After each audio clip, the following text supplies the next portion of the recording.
Đêm hôm nay sao quá trời vời, đặng lòng đau bước chân xa rời. Yêu đơn phương đau lắm ai ơi, hạnh phúc đã xa mù khơi. Khi xưa mình bên nhau em giấu không nói ra, nên anh đâu biết yêu thương trong em là bao nhiêu là mong, nhiêu là mơ, nhiêu là yêu. Suốt cuộc đời này chắc không bao giờ anh hứa. Tôi ơi muốn làm gì, tôi ơi bước đi đi, đừng hoài mong nữa, anh ấy không yêu mình đâu mà. Đã vô phải dừng lòng, khuyên anh chẳng an tâm, vì em cảm thấy anh em không yêu anh thật lòng.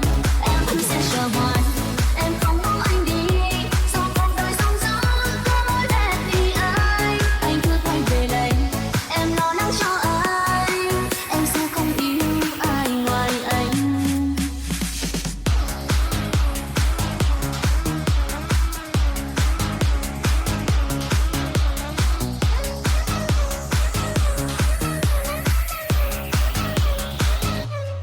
Xa nhau mình em đâu, em giấu anh có hay, chia tay nước mắt buồn tay anh đâu cần. Bên em và yêu, yêu rồi giờ xa cần quên, đớn đau yêu anh chắc không bao giờ anh biết.